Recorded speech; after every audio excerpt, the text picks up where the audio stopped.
So my name's Katie Kropp, and I'm going to be discussing the 5 key points I learned from my field experience today. So I was placed in a 5th grade classroom with an awesome teacher who has been teaching for almost 15 years. It was a really great atmosphere and a great experience overall. So to begin my lesson, I'm going to explain why I chose this iceberg background. It's kind of cheesy, but I chose it because one thing I learned throughout these 14 days is that we don't always see or know about the many challenges or hardships that students often face in their day-to-day lives, especially at home. Unfortunately, there are so many kids who have to deal with troubles at home, and then they come to school where it still weighs heavy on their mind, and they just have to try and ignore it. So this is really just a reminder that there's always a reason for a student's behavior or for them not picking up on a concept as quickly as we like. Without being able to tap into their brains, we can really only see so much. So the first key point I'm going to discuss is that parental involvement plays an important role in student success. So the teacher whose classroom I was in, I'm just going to call her my observing teacher from here on out, but she showed me proof of this the first few days I was in her classroom. She actually pulled up the files of each student in her homeroom class and was going into detail about their home lives, showing me the correlation between those whose families were very supportive and involved in their child's lives and their academic success versus students who come from broken families, parents who are on drugs, are divorced, or were in the foster care system, and how their academic performance was typically lower. While this wasn't always the case, it certainly was for the majority of the time. So here in these 2 circles are links to websites that talk about parental involvement. I don't have enough time to show both of them to you, but I will click on this one just because I want all of you to see this 3rd bullet point here. All right, so I'm going to scroll down here. The most accurate predictors of student achievement in school are not family income or social status, but the extent to which the family creates a home environment that encourages learning, communicates high yet reasonable expectations for the child's achievement, and becomes involved in the child's education at school. So overall, I just thought this was interesting and definitely something to think about as a future teacher. We're going to have to be prepared to try and strengthen parental involvement when we have our own classrooms, so these are some good resources to have.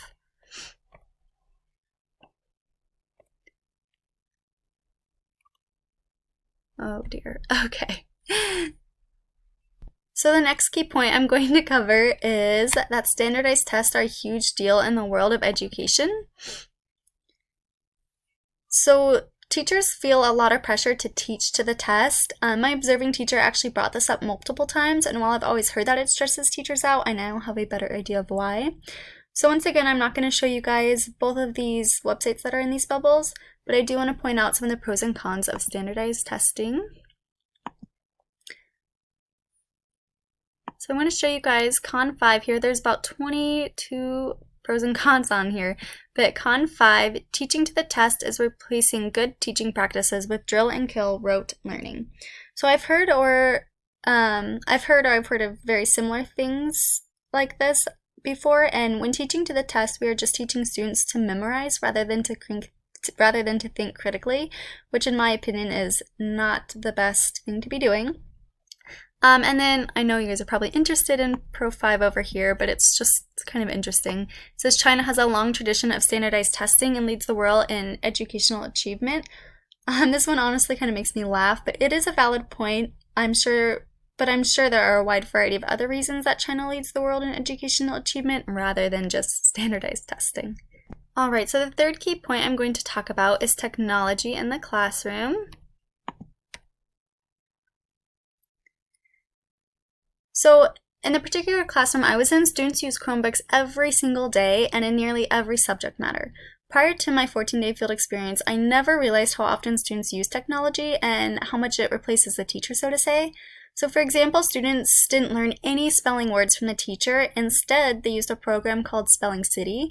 So while the teacher did pass out worksheets that correlated with the spelling words the students were learning in the program, and she did answer individual questions, that was pretty much the only involvement that teacher had at all in regards to spelling.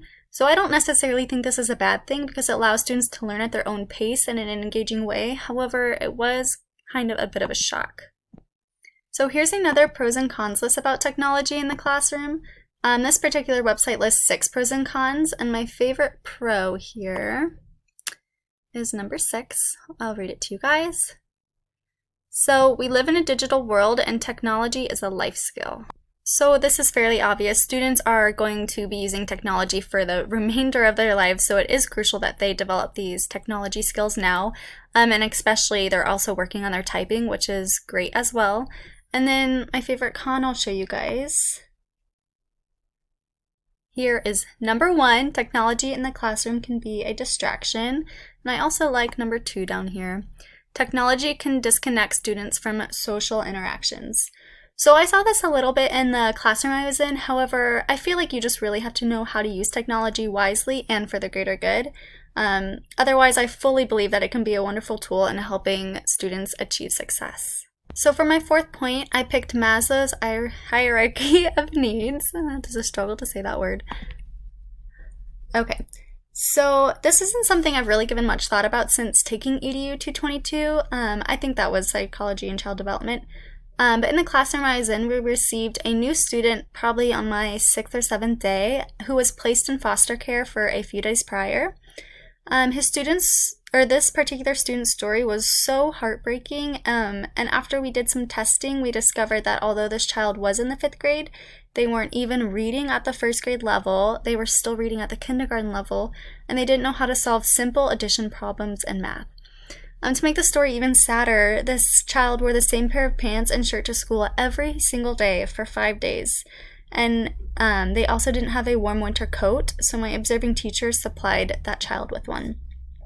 This particular kid was consistently hungry, and we let them take home the remainder of the day's snacks every single day. So because of all of this, my observing teacher didn't place much emphasis on them completing coursework, but rather the teacher just wanted the student to feel comfortable, thus making sure their physiological and safety and security needs were being met.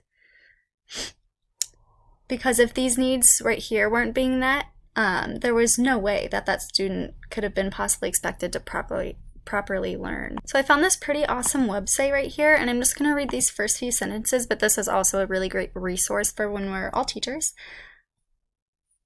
So,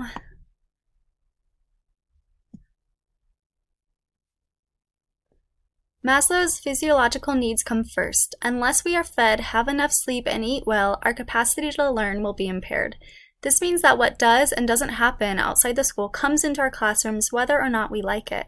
We cannot ignore the fact that students who come to school tired or hungry will not learn as well as others. I feel like this is something every educator is aware of, or at least should be aware of, because situations like what happened with this particular foster child are definitely something that all of us are going to encounter one day. And that's very unfortunate, but it's reality, So then I picked building relationships with students as my 5th and final point. I picked this because I totally struggled with the students whose classroom I was in the first few days. It was understandable, however, because I was looking at it from their point of view, and a random person came into their classroom and started reminding them to stay on task or telling them to stop misbehaving in the hallway, whatever, the situation was, and they didn't even know me yet. So I felt it was completely justifiable, and I just had to really remember that I was going to get better as the days went on. So here are some helpful strategies to build relationships with students. Number 1, learn names quickly and correctly. This is something that I did right away. I learned all 27 of the students in the homeroom classroom in 2 days, and it made a huge difference. So number 2, show and tell. Students can bring in an item that maybe their favorite item or something that's important to their culture into the classroom, and it really builds a sense of community. Number 3, post student pictures and student work. Number 4, assign seats and change them often. This is something my observing teacher does actually every other Friday, and it works wonders, and the kids even love it, and they look forward to it every other Friday. Number 5, find small ways to listen, or to connect. Find small ways to connect. And number 6, listen. I think listening should never ever be underestimated. Students just want to feel valued and heard, and by simply listening and responding to them, you can really, really create a bond that will last. All right, so that concludes my presentation today. I hope it was interesting to those of you who watched and that you guys take something away from it. I just want everybody to remember that teaching is not an easy profession. I'm sure we all know this by now, but it is one that's worthwhile because you always have the opportunity to make a difference every single day.